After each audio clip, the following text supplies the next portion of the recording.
Welcome to the only place where real, raw, and vulnerable conversations happen with IFBB bikini pros to give you an inside look at their struggles, strategies, mindset, passions, and all of life beyond the stage.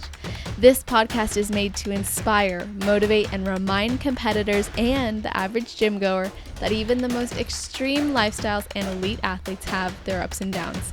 Thank you so much for tuning in today. I'm your host, Celeste Rains-Turk, and now it's time for the Confessions of a Bikini Pro podcast.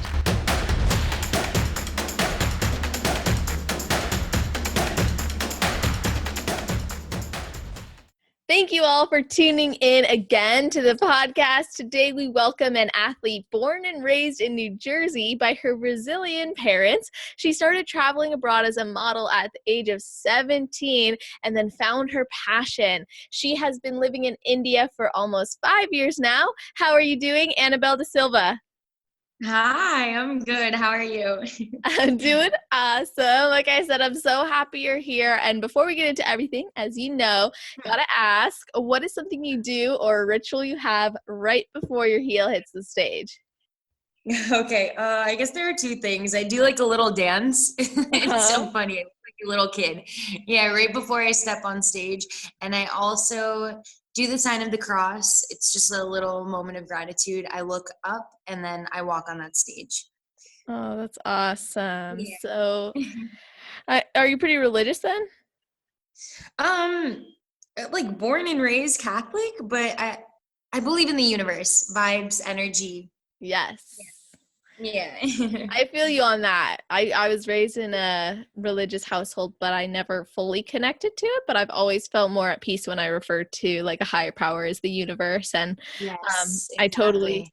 yeah. And I love that about you too, by the way, in regard to a lot of things you post about, which is like about being on the same frequency as your higher self and your next level goals. And I definitely want to get into that kind of stuff with you. But something I think is super interesting about you is that you're living in India, which is amazing, but you grew up in New Jersey and then you've traveled all over because of modeling. So I guess my question would be, first, what got you into modeling at a young age? Okay.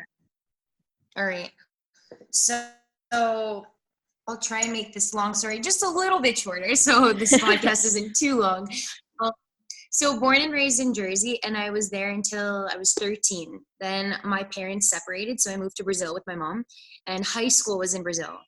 Wow. When I was about 15 years old in Brazil, I was just walking around the mall, and some agent came up with this card, and he's like, "Do you want to be a model, or have you ever thought of being a model?" And I was like, "No, I haven't." He just gave me his card, and I showed my mom the next day, and she's like, "Why don't you give it a shot?" And I'm like, "Okay, this isn't like I never." When I was little, it wasn't a dream to be a model, you know? But what I really liked about it was that it was a gateway to explore the world, because once I met this guy at his office, he's like, you can model abroad, and there are so many Asian countries that want international models. And I was like, yes, I'm sold. Because ever since I was little, all I wanted to do was explore and travel. And as soon as I finished high school in Brazil, sorry if I'm going on a rant here, please stop me. No, I love this. I love Redirect it. me. Okay, awesome. So so yeah, as soon as I finished high school in Brazil, my parents obviously wanted me to move back to the States, go to college, get a degree, do the usual, like what society wants you to do. Mhm. But I had no idea what I wanted to pursue, and I kind of used that, and I convinced my parents, saying, "Give me a year off, let me travel, let me do this modeling thing, and then I'll have a better idea of what I want to pursue in life, and maybe then I can go for a degree." So they actually like agreed to that, which was awesome. So at the age of 17, I got my first contract, and that was to China. Yeah, so I was in Wow. China the first year, and then I went to Thailand, Indonesia, and yeah, that was 1 year away from home. I went back home and I told them, "Oh, modeling was good for 1 year, but I think I need to extend it a little bit more." I am literally 7 years later. Wow. Yeah, so it's been a very long, long journey. That is Um, amazing. What kind of modeling do you yeah. do? Okay, so I'm a shorty. My height is 5'6.5", Uh-huh. and most models that are with me are like 5'9" above. So these girls are giraffes compared to Yeah. me. So I do not do ramp work or anything like that. It's more TV commercials or like beauty campaigns, catalogs, e-commerce type of shoots. Yeah, so it's mostly pictures, Nice. commercials. Yeah, but the one thing, like starting at a very young age, getting into modeling is tough, and especially being in Asia with it, because Asian markets, besides India, I will get to that, but they expect you to be a certain body type. Like, how do I even get into this? Like, they will measure you, right? Mm-hmm. And before you sign your contract, you actually sign the contract with your measurements. So, like bust, waist, hips, and how much you weigh, right? So, Mm-hmm. on a weekly basis, most agencies will measure you. And if I was 1 centimeter above the contract measurements, they would cut my pocket money. So pocket money is something that they would give you to survive, basically food, transport, the money that you would use during the week, right? Yeah. It was a lot of pressure being a shorter girl, like up against these taller girls. Like I already looked small and like bigger, so I needed to be as skinny as possible, right? And Mhm. especially with the agencies measuring me, I had a lot of pressure, because if I'm not like, if I don't, sorry for stuttering, if I do not maintain these measurements, then I know that they'll cut my pocket money. If I don't have pocket money, then I'm not going to survive, and I can't ask my parents for money, right? So Mhm. that whole thing just got me into eating very little, doing lots of cardio, just very unhealthy ways to stay as small as possible. Like, it was a very hard relationship with my body, because 50 kilos was goals. Yeah, Wow. 50, 51 kilos. Yeah, it was crazy. And I would chase that number for 3 to 4 years. I lived like that. And it created a very bad image with myself. Obviously, I'd look at myself in the mirror, and I would, no matter how small I was, I just thought that I was fat. Like, it Mm. screwed up. Yeah. And then, of course, you can imagine my relationship with food was garbage. And Yeah. yeah, so that's a little bit of that. Oh my gosh, I'm feeling that. Like Yeah. I feel that deeply because that's something that you and me both are really passionate about seeing change and promoting more self-love and body positive feelings among women. So I totally and men of course. And I totally understand what you're saying and where you're coming from to an extent. Sounds like you went through a lot of extremes. I can't imagine at the age of 17 like being told, okay, stand here, let's measure you. Oh, you're 1 centimeter above. Like we're taking out $1,000. Like your worth literally becomes connected not just to your body, but also to the fact that that also influences your bank account. Yeah, exactly. So, how did that? I Hmm. guess okay. I have a lot of questions about this because I thought this might come up. So, how has this influenced your body image then over time? Like, what has fitness done to help you improve your body image, and what have you done for yourself to consistently now be happy with how you look in all the seasons? Wow. So I got into fitness because of an ex-boyfriend. We were modeling together. Yeah, and we met in, I want to say, China. Yeah, my second year. And basically, I was a completely different girl. Oh goodness. If you saw me at like 16 through 18, like model, young, independent, partying all the time, didn't take anything really seriously. And then this guy comes along, and he's like, either you change your lifestyle, or yeah, or we're not going to be together. And I was head over heels for him. So I was like, I will change anything to be with you. So he introduced me. He was very much into the gym and taking care of himself. So he introduced me into that, and I actually really liked it. I'm like, hey, I can actually eat really well and like take care of my body by going to the gym. And I feel like I was just switching one addiction for the other. And I don't know if that's the Mhm. healthiest thing to do, but honestly, I call him my angel, because that saved me, because I don't know where I would be today without him introducing me to all of this. And then slowly throughout the years, like I was 18, 19 when I met him. now I'm 25, turning 26. So yeah, slowly along the way, just like anybody entering their fitness journey, you just meet like a lot of people who teach you things, right? Mm-hmm. And initially it was that light weights, I don't want to get bulky type of thing. And then later on Mm-hmm. it developed into, I just want to get super strong and this is very empowering. And yeah, to where I am today. And then the whole competition and like bikini competing, that came into play as well. That was recently, like 3 years ago. But wow, what was your question? How do I No, how you did I get totally from answered it. No, yeah, you definitely answered it. Yeah, I was like thinking based on what you said, I was like, oh my gosh, there's like this is taking my mind in so many different directions. But at that point, when you had committed to a new lifestyle with fitness, going to the mm, gym, eating more, lifting heavier weights, yeah, were you still modeling? Were you still under the pressure I of those was. things? Oh yeah. So I want to say it was 4 years traveling around Asia, like with that mentality, and then one more year after meeting him, and then I came to India. So everything happened here in India. Like they're a lot more accepting of different body types. So when I got into lifting, I feel like I always held myself back. Like I'm a model and I still like I can gain a little bit, but I can't be over 55 kilos. Like I always had this number in my head, you know?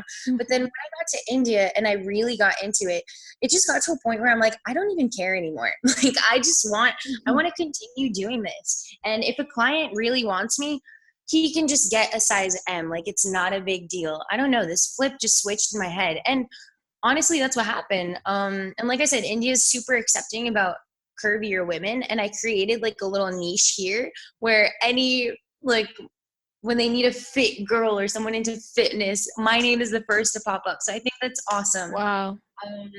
And yeah, my agency was very understanding, and it was something very new for them because I never had a girl who had muscle, you know? So I was the first here. And they never told me to get smaller or Annabelle, you're a little bit too big. And I'm so grateful for that because I was able to pursue modeling on the side and take fitness to a whole different level because once I let that number go, like I don't need to be 55 or under 60. Boom, like my growth was massive in the last 2 years. Just to like throw out numbers, I know weight Yeah. isn't everything, and sorry for No, saying it's it in great. kilos because that's what we do here, not pounds, so people can convert on their phones. But yeah, my lowest was 50, and then when I started um getting into this, it went up to like 55ish, 56, 58. And then when I actually allowed myself to grow, I went up to 64, and this off season I almost hit 70 kilos. That's awesome. So yeah, 20 kilo difference. Like that is insane. Younger Annabelle Yes. would have freaked out. So in pounds for people listening, I think that's around like 42 and a half, maybe 45, maybe. Wow, that's crazy. I'm gonna actually check that, but while I check Yeah. it, I'd love if you could just tell us, like, was it strange to switch your mindset from focusing on being tiny to being strong, or did it like happen natural? I mean, because you were I still think it happened naturally. Like I wish I could tell you, pinpoint a moment where I had like this aha moment, but it just gradually happened. And I just love the feeling like of getting stronger, and once I started like this fitness Instagram, Annabelle.fit, there's your little plug-in. Um, when I started that 3 years ago, like I absolutely loved how I was breaking the stereotype of, oh, hey, she lifts and she actually looks feminine. Like that's really ingrained in women's minds here in India. Like that's something Oh that we my can get to gosh, I later. was gonna But ask you about for that. us to break, for me to be breaking that, like lit my fire. And I was like, I'm not only doing this as a passion, but for me to inspire other women here is incredible. And that's just what kept me going. And yeah, I mean, creating a good relationship with your body after going through such a hard time, it's not an easy process. Like, I'm not going to say it happened overnight because it didn't. And I still struggle with it. But at least I'm self-aware enough to catch myself in those negative moments and just shift my perspective or my thought and constantly remind myself of my vision of what I want for myself, and that's what helps a lot. No, that's Yeah. some serious golden words right there. I could not agree more. I always tell my clients, like, look, this isn't something where all of a sudden everything's perfect and good and like you never have to worry about it again. Exactly. It really is There a are going to be conscious like choice. slip ups. Like I didn't Yeah. even mention, like, I for a slight period, Hmm. I want to say that I was kind of bulimic. I Hmm. had like episodes, and yeah, that was something that took, I want to say, like a solid 3 years to get over. Like it went from doing it, I don't know, twice a month to doing it once every 3 months to doing it once a year. And now, yeah, it's gone. But it takes time, and people need to realize that, like, you're not a failure if slip ups do happen on this journey of self acceptance and self love, you know. Absolutely. And for those wondering, it was 44 pounds. Just for those listening, Okay. not that it matters a ton, but it's good for perspective. But I definitely agree with you on that. Like it's like any journey in life, like lifting, for example, you don't like just start lifting and put on muscle and then you're like, okay, awesome, I'm done. It would atrophy, right? So Exactly. it's the same thing. And actually, I would definitely argue more important and probably more challenging at times too. But the more you do it and the more it becomes a habit, the stronger, the healthier, the better you feel. And so something that you mentioned was about the women in India, and I definitely want to get into that, but I would like to Oh know, yeah. what would you say to the girls who want to stay lean year round but know it isn't sustainable or always healthy? I'm like, please don't. No.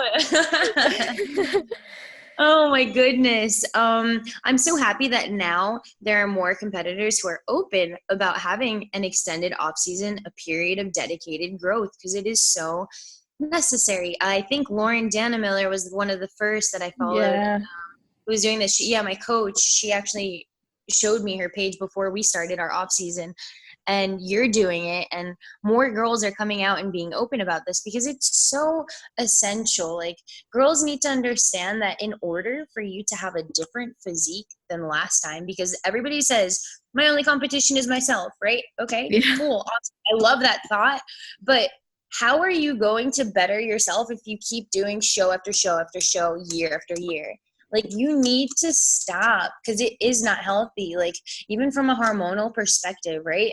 Like, you Hmm. need a break, you need time, you need to eat. It's such a fun phase too, like once you get into it. But I understand that barrier in your head of like, oh, I seen the shreds go, it hurts. Like, no one wants to get softer. I get it. It's uncomfortable, but it's so necessary for you to build muscle. Like, there is no way that you will build muscle and change your physique if you stay lean. And that's it. And that's what keeps me going too, because I have a massive goal. Like, I am not scared to say I want to strive for Miss Bikini Olympia. Like, my pro debut is next year. My vision is I need to build a pro physique. Realistically, if I were to, right after my pro card, like, I had an option of going to Romania for my first pro show.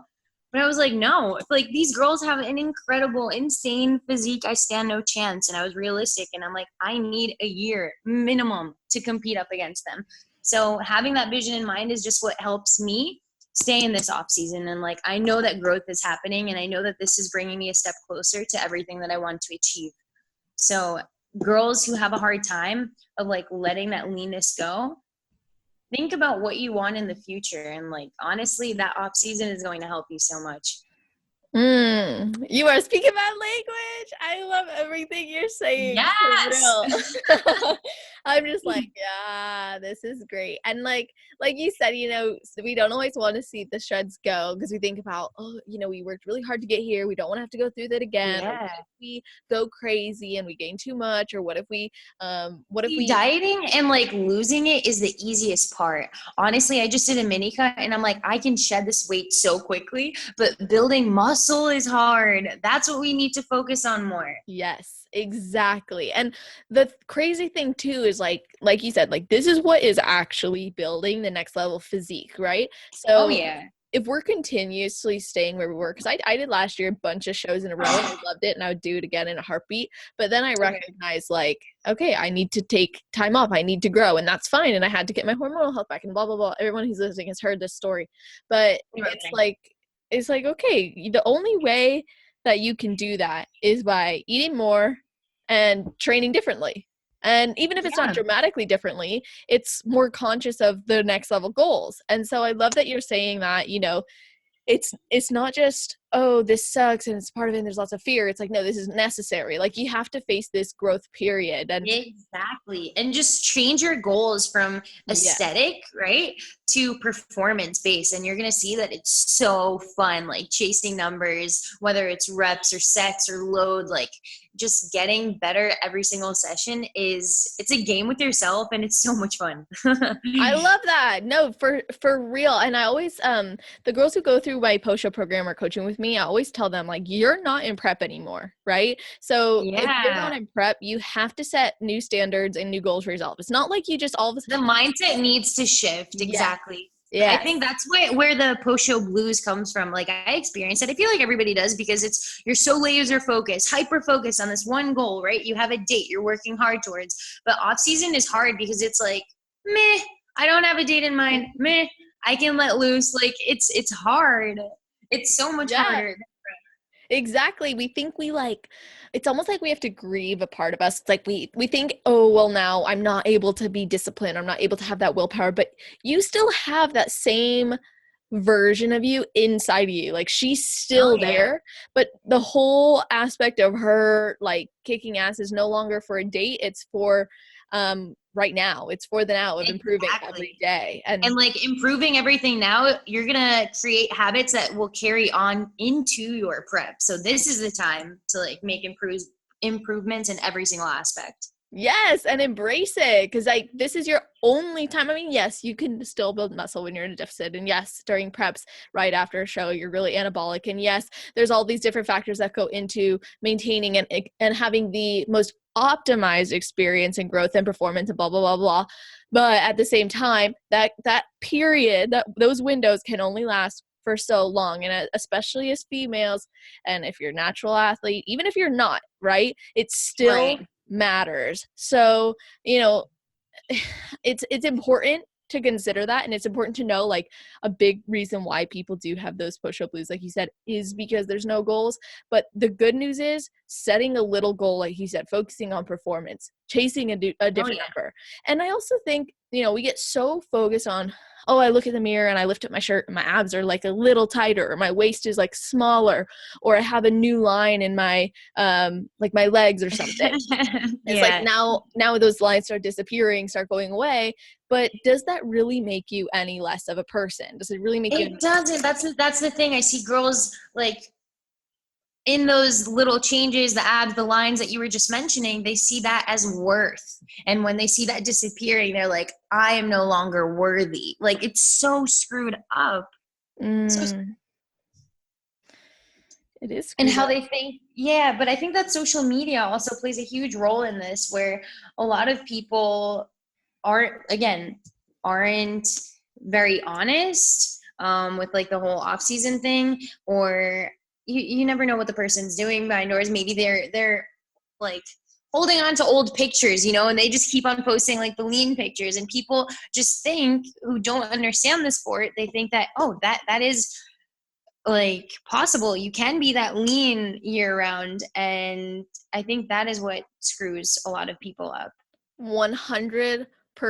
And the fact that we're constantly promoting this above average mentality, which I agree with. We can definitely strive to be above average and push ourselves, but understand that even to be above average, like your commitment to yourself, your commitment to your mental health, your commitment to your training, your commitment to nourishing your body can still be above average without your body representing some extreme ideal that we get to enjoy and experience and create at a small amount of time.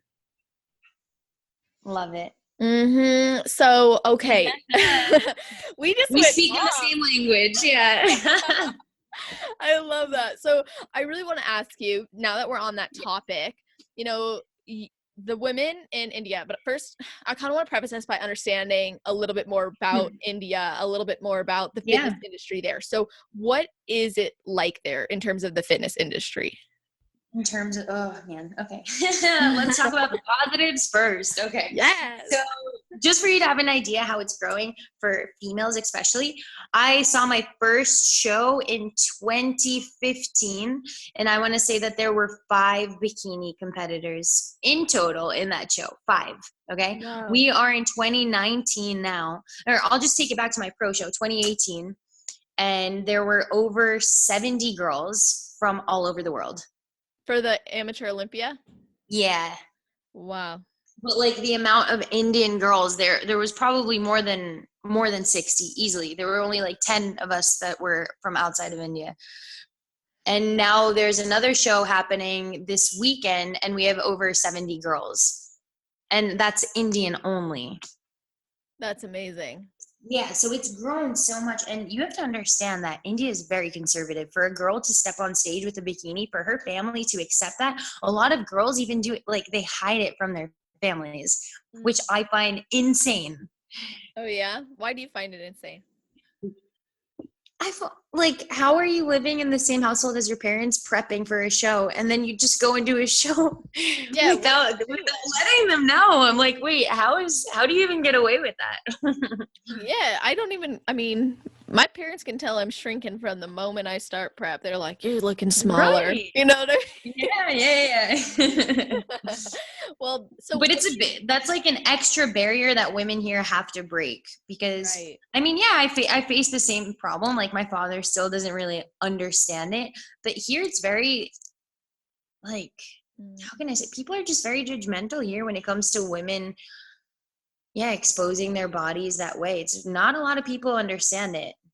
You think it's like a Yeah, cultural it thing? is 100%. That's what I'm trying to say.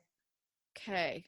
Yeah. So it's interesting because I remember watching Generation Iron and they had gone to India and they were showing how men's physique was really taking off. And Yeah.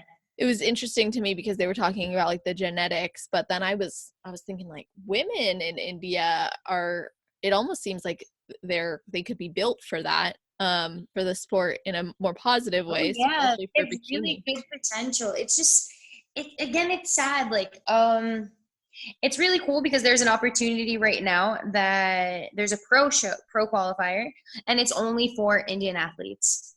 Wow. So because they want to try and get more Indian pros, right? Because Right.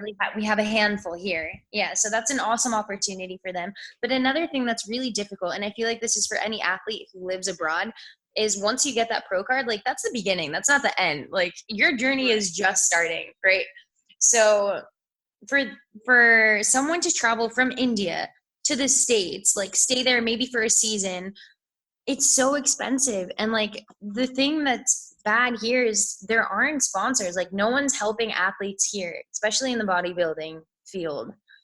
So it's hard. That's why you don't see a lot of Indians, because even if they do have the potential, like they don't have the money to do that. It's a lot.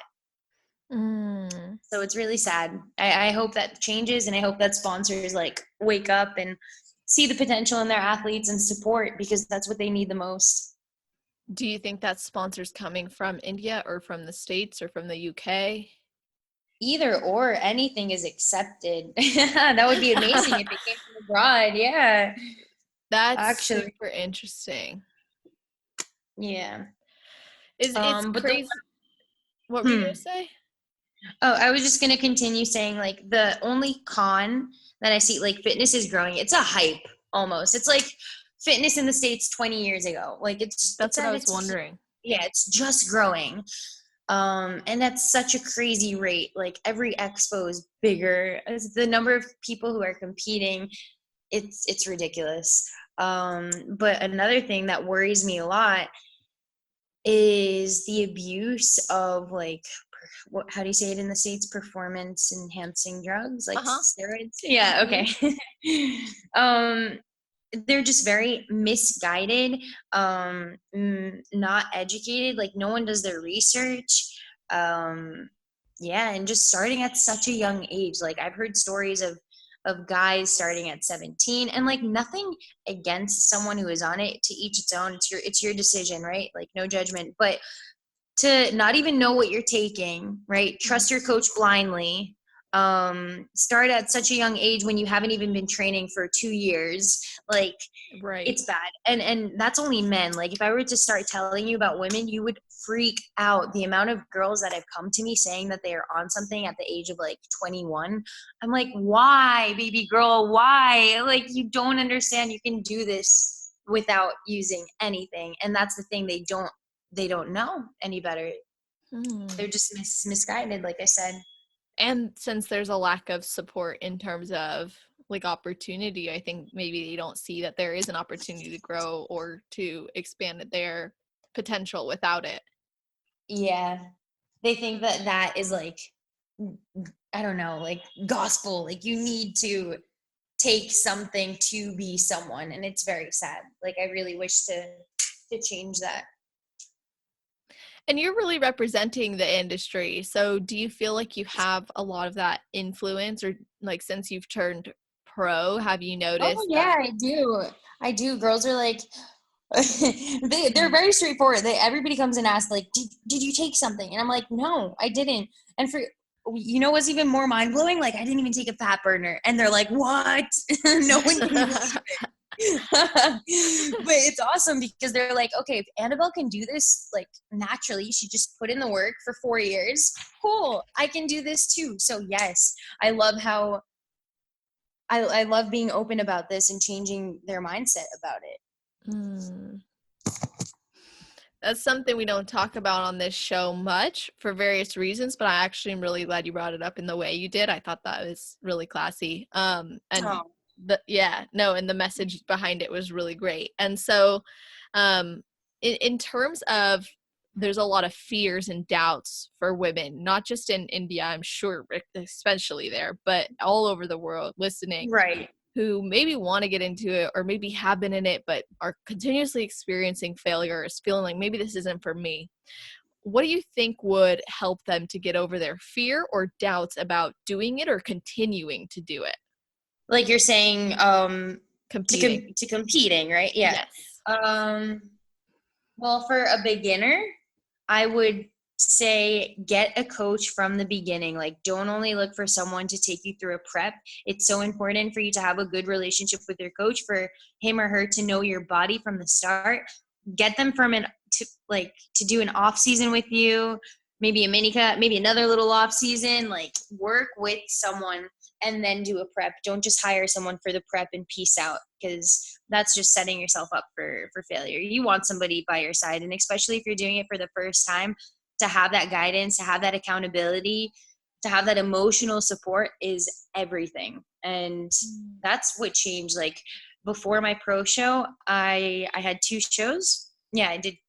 Yeah, I did 2 shows, and my third one was the pro show. And so those two, it was with an ex-boyfriend of mine, and that was a great experience.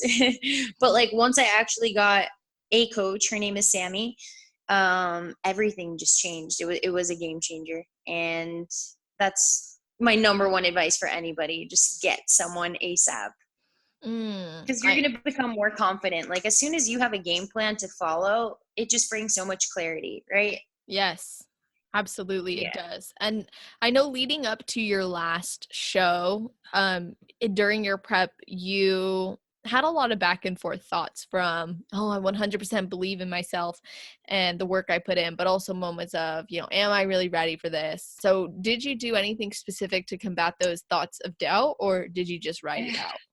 Oh my gosh. So I was having a conversation with a girlfriend about this yesterday. So my belief level in myself was crazy. Like, the confidence that I had was just oozing out. And honestly, I think that you have to be quite obsessed with the goal in order to achieve it. So for you to understand, like, I would have a vision board, and every morning I'd wake up and I'd see it, and it would be a countdown. Like, I started from how long was my prep? 16 weeks out. So I do 16 weeks out from turning pro, 14 weeks out from turning pro. Like, on my mirror, I wrote like, I am a pro or something like that. And every morning I'd look at myself and I'd be like, good morning, pro. Like I ingrained that in my head. Like the pro card was my my background on my phone. That's awesome. Yeah, you honestly have to get to such a level where like you believe in yourself, because if you don't believe in yourself, who is going to, you know? Mm. It all stems out from you. So that's what definitely helped me, and what was completely different than my other previous preps, because I never focused on the mental aspect as much as I did this time around. And of course I did have moments of, am I even ready for this? Like, should I take like an off season? Should I just stop my prep now? But yeah, like I said, having that coach and having that second pair of eyes just helped me. And she kept me grounded, kept me focused, and said, no, you're ready for this. Let's keep pushing. Mm. And Mm-hmm. so now you are, well, actually, I have a question about prep more so. So Yeah. I think some people like will blame prep for their emotions and their rudeness or being snappy or being a jerk Uh, straight up, you know, yeah, but yeah. I know you've mentioned in stories, and I feel the same way. It's not an excuse. So what do you It's do? not, because honestly, no one cares. That's what happened with Yes. me last prep. I was like, Annabelle, this was your decision. No one around you cares that you're prepping. Like, people have this idea of like, when I'm on prep, I'm going to tell everybody about it and everybody's going to be understanding. That's not how it works, my friends. That is not how it works. Like, you need to be super respectful towards the people around you, friends, family. And obviously your moods are gonna sway. You're in that deficit consistently. You're training when you have zero energy. It's prep is hard. We all know this. I don't have to go into the details, but like, you have to force yourself to like be a good human being, because after prep, your family's still there, your friends are still there. And if you were rude or just extra selfish during this moment, like, you don't want to lose that. So you just have to be very, very mindful of the way that you treat other people. I love that. I love the way that you put that too. And you mentioned earlier, you know, a lot of this comes down to self-awareness for sure. And Oh yeah. now that you are in a longer off season, I know you just did a mini cut, which I'm going to totally ask you about, but now that you're in a longer off season, what have you found to be significant about taking the time off? Like, have you learned anything new about yourself, about your body, your needs? Why am I stuck on that question? I'm like, can I Maybe have an example?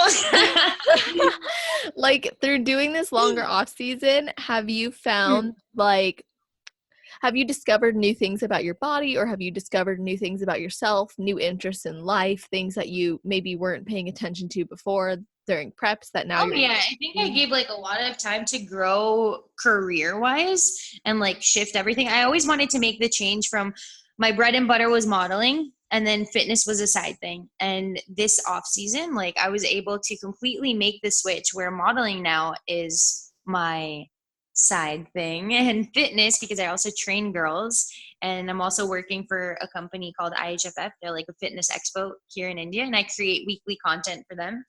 So yeah, like, none of this would have happened if I was completely focused on myself, like, there's so much more to life. So I think that everything flourished, from career to personal relationships to even relationship with myself. Yeah. Yeah. How did you notice a change with the relationship with yourself? I think for finally like allowing myself, because this was actually my first proper off season. Yeah, Mm-hmm. I didn't. I think before I probably had an off season of like 4 months. That's like Yeah, nothing, I relate. Yeah. So just allowing myself to gain a lot more, and seeing myself, looking at myself in the mirror and not picking myself apart anymore. Like, that's when the real transformation happened. I'm like, I can't believe, like, just taking myself back from that girl starting at 17 years old to looking at myself in the mirror like 20 kilos up, and not picking anything out of myself, like thinking that this process, this growth is beautiful. And that's the biggest thing for me, because I know how I would have acted before. So I don't know. Again, I think that it's just my coach, the people that I have around me, and yeah, that keeps me going and like makes me so strong and realize that I am, I guess, I don't know if worthy is the word, but like from inside and out. Yeah. Mhm. Yeah, absolutely. I get that. I feel like time helps a lot too. I think like the more we give ourselves that time and space we need to like adjust to the growth phases and adjust to the new changes in our life and be okay with switching our focus maybe to newer goals or different goals, like it helps Right. so much. And the fact that you're not looking in the I made a post about it today, which I know you saw, but it's like you're not looking in the Oh, mirror and finding the flaws. You're looking at it and the first thing you see is like, oh, this is awesome, I can't believe this. Or you are like hanging out with people and you're not thinking about your body all the time, you're just living. yes, yes, yes, yes. And or like it's okay to go out and eat out. Yeah. Like not carry my Tupperware, like being a normal human being. It's so nice. Yes, and it's so weird too because something I've noticed in like just some like target market research stuff I've done for my business in terms of the bikini competitor space, a lot of us have, and I get it because I'm a bikini competitor too, so I know this mindset, but like we have this mindset of like normal isn't good. It's not good enough, I should say, right? But then when we Mhm. experience it, because it's like we want to be the 1%ers, right? We want to be that 1% that can actually do what the rest of the population can do. Like I'm sure you've seen that post Exactly. a million times, right? Like you should Oh be yeah. proud Yeah. because you've done what everyone else can't. It's like what kind of like that kind of mentality is good, I guess, when you're going through a prep. But then what happens after when you actually need to adjust to normal life? You need to find your new normal. Then it can be a little bit Exactly. devastating. So when someone like It's you like comes on and says it's beautiful, it's awesome, it's fulfilling, that's freeing. very. It's like Ben Pakulski. He just had a podcast, which is sick. I'll send it to you later so you can give it Yeah. a watch. But he was talking about how like we're different. We have different avatars. He's like, the guy that I am at the gym isn't the same guy that I am with my two daughters. Like, Mm. I have to tone it down. I have to make that switch. And it's the same thing when it comes to prep and off season. Like, there has to be a change in your mindset, or else it's, yeah, I can't even explain it. Like, you just Yeah. need to switch your perspective. It's so important, or else you're going to set yourself up for failure in a pretty shitty time. Yes, when it should be amazing. And like you said, you've been able to enjoy going out and being normal. Like it's so crazy because those are the things we go, I can't imagine doing that because it gives us anxiety. We want to control everything we put in our mouth. We want to control, Everything, yeah.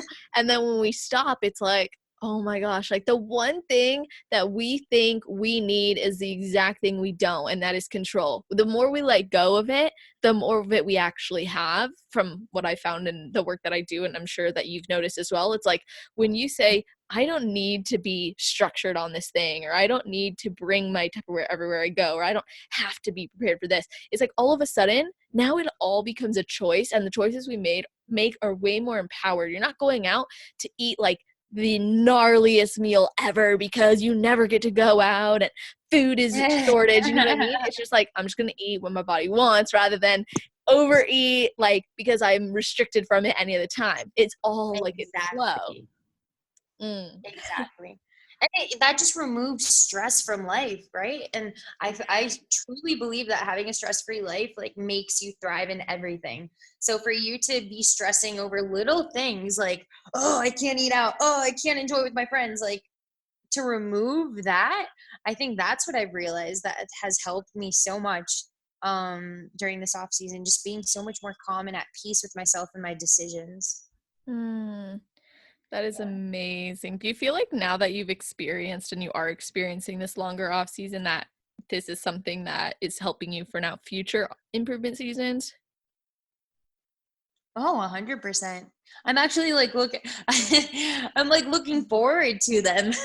Yes, I Yeah. understand that feeling. Well, you know, you mentioned about how important self-love is to you. So I think it'd be awesome if you could share with our listeners like some of the things you do to consistently love yourself over and over every day consciously, because we both know it's a conscious choice. So what are some of those choices you make? It is something that helps me a lot. Um like I have a little gratitude journal, right? Mhm.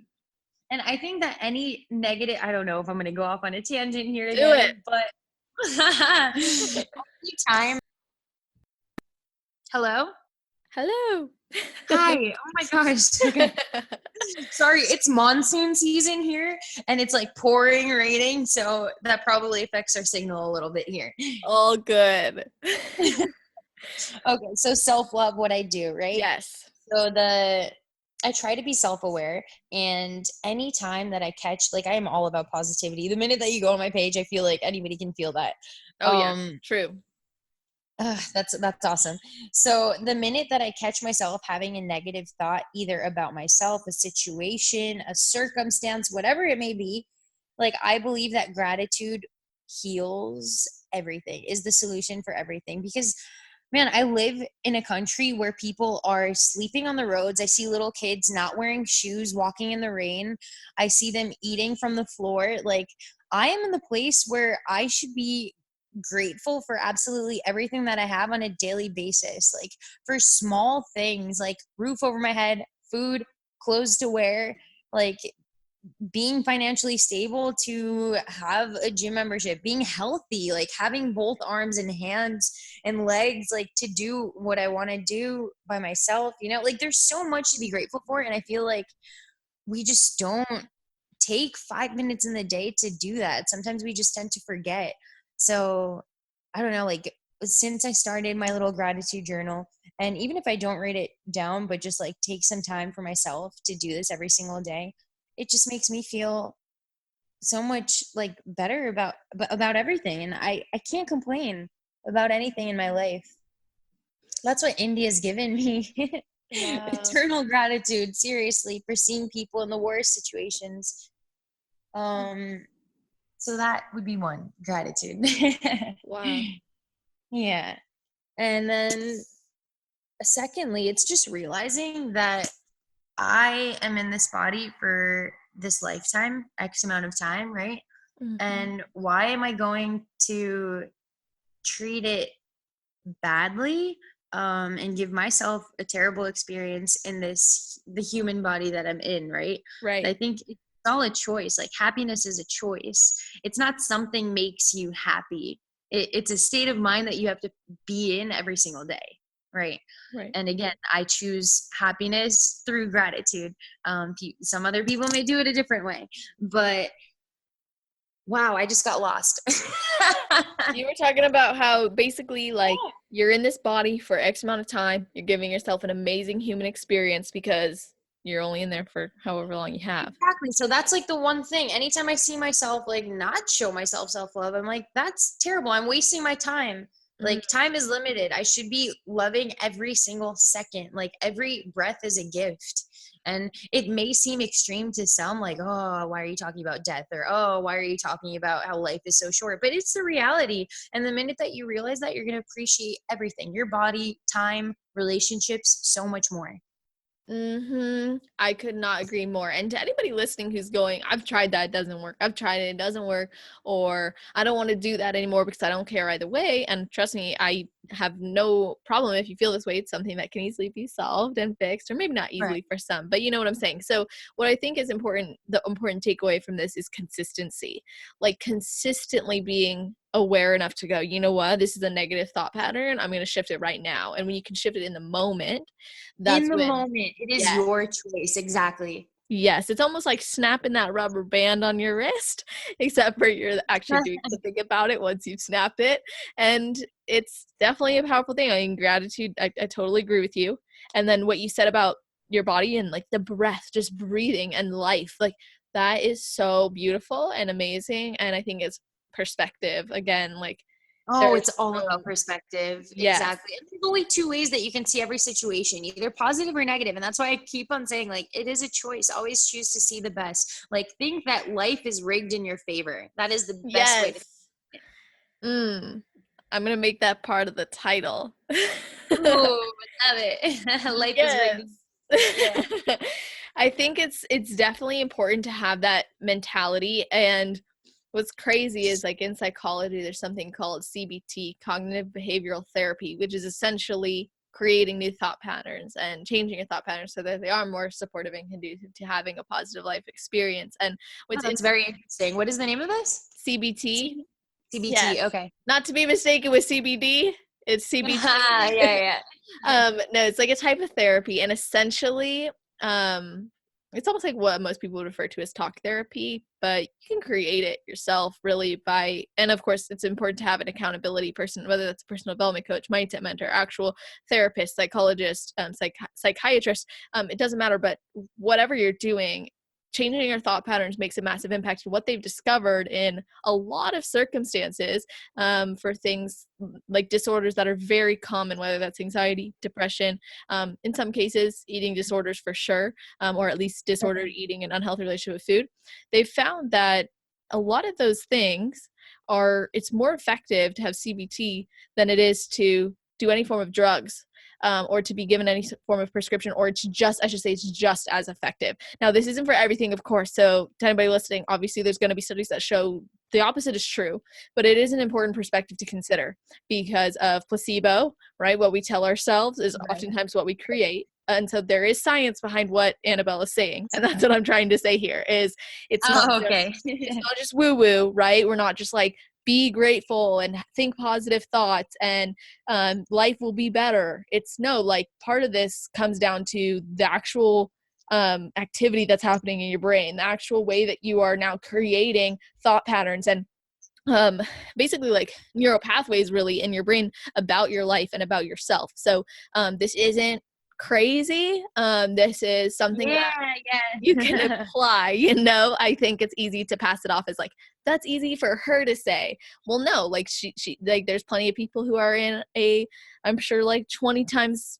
to whatever person's perspective, it doesn't matter because success is different for everybody, but like 20 Right. times ahead, in whatever area of life, and they could have a completely different outlook and think that they are, in a horrible spot. It's just like, we have to see the good in things. And I really like that you brought that to this and you brought that message to us. So I did say I was going to ask you about the mini cut. So I'm going to do it or else like, Okay. I'll be out of it. But I feel like it's a massive trick to just be like, Very, gratitude yes. and now mini cut. But it's better if I just say this is like a weird shift than to like kind of make an awkward transition. Yeah, for sure, for sure. You did it recently. Yes. So what was the goal of that? And what are you doing now that you have completed it? Okay. So the goal was to just lose a little bit of body fat because, as I said, my stage weight, I don't know if I should be tossing numbers again, but I'll say this really quickly. Stage weight is 57 kilos, 58. And then I got up to, I think post show, I was like 62, 63, something like that a month after. And then Sammy, my coach, she's like, let's push up, let's gain off season. Okay. Put that helmet on and I got up to, like I said, almost 70 kilos. So Sammy wanted me to just do this mini cut to reveal a little bit of what we've already grown to see where we're at. So initially we were going to do it for 6 weeks, but we literally did it for a month because my body responded so well. And I came down to 63 kilos. And she's like, Annabelle, it's pointless for you to continue this mini cut. And it's easy to get greedy seeing the shreds like, oh, let's push it a little bit more, one more week, but realistically you're not stepping on stage anytime soon, so what is the point? Like, let's hop back on and grow a little bit more because now we know where you're at. And I'm like, yes, that makes sense, let's do it. So after this mini cut, now it's crazy because we've decreased cardio, increased calories, and I'm still at a lighter weight. Like, I'm still what I was on mini cut week 3, something like that. Yeah. How deep of a deficit did you go into? I was like 2,100 calories, which isn't a lot too, but for my off season, it was 2,100, and then I went down to 1,600. Okay, got it. So yeah, that's pretty. Yeah, it was quite aggressive. Yes, Yeah. I've heard a lot of mini cuts. I'm like what Lauren Dan and Miller said. Like they're pretty aggressive and they're short and quick, but Exactly. You want to get in and out of there really quick. You don't want to yes. stay in that too long. I think some of what some research says is like it can make sure there's no metabolic adaptation. So then when you actually come out of it, your body isn't like okay, we're going to slow everything down because you've just been, it doesn't act like a prep, Right. So that's positive. And I love that you've experienced great success, and sometimes they don't go so well and sometimes they go really well. So it's cool that Really you well, had an awesome experience. exactly. So, I I do want to say that just everything you have brought to the show has been really amazing, and I Oh, super appreciate you and just the energy you've I brought. appreciate you for having me on here. Thank you for this Of opportunity. course. Yes, thank you too for coming on. And before we leave everybody, there's a few things left. So I know we kind of went over advice for newbie competitors in regard to getting a coach that you can grow with and experience with and they can get to know you. If you have any Right. other advice for newbie competitors, but especially now for advice for those who want to go pro, now would Okay. be the best time to share it. Okay. Competitors who want to turn pro. I would just say keep the vision in mind. You gotta stay focused. Stay focused and work really hard. This isn't gonna be easy. Nothing ever is. But if you are consistent, on point, willing to put in the work, you will be successful. And that is in any area of life, but especially competing. So I would just say, yeah, it's just hard work and consistency and a little bit of patience too. Because if your coach says you're not ready to compete, listen to them. Don't force it. Just wait a little bit longer because your time will come. I love that. And so, of course, I've expressed my gratitude to you, and I want everybody to be able to do that as well. So, where can Oh, people find you, connect with you? I know you mentioned your Instagram, but if you could mention it again, that would be awesome. yes. So my Instagram is Annabelle. That is with two N's, but I'm sure that you're gonna write my name, so it's fine. Yes. Annabelle Fit. Awesome. And so, everybody listening, I really hope that you guys can share some love, keep posting photos of you listening. Tell us your main takeaways. I mean, there were a lot of I golden think we nuggets. did talk about a lot. Yeah. Yeah, for real. Like, I'm thinking of everything we covered, and I'm like, damn, like, this is one of those episodes where if I was a listener, I would be taking notes and I would be like, okay, I'm going to apply this, I'm going to implement that, and I'm going to see how this applies to my life and where I can become more aware. Like, I 100% would be doing that. I can tell you that, Annabelle. Like, this was a really great Oh, episode. So, and it's just nice vibing with you. So, I want everybody to appreciate that as well. So, aside from that, thank you again for coming on. And yes. Thank um, you. of course, absolutely. And to everybody listening, thank you again for listening. Thanks for staying up to date on the show, keeping posted, subscribing, rating, reviewing. It all goes a long way. It doesn't go unnoticed. It's super appreciated. And you might find that your highlights and everything always show up on my Instagram page under the podcast love. So if you want to see what other people are posting about, see about, some feedback from other episodes too, go for it. You can check that out. Either way, I just hope that you all have an amazing rest of your day, night, or morning, wherever you are in the world while you're Wherever listening. you are in the world. Exactly. Yes. If you're in India, check this out. Oh, by the way, I did forget to mention Yes. all those show notes and your link for everybody listening is going to be on celestial.fit/podcast, always in the show notes section. I'll make sure that that's there in the notes as well. So hope you all have a great day, night, or morning, and just make it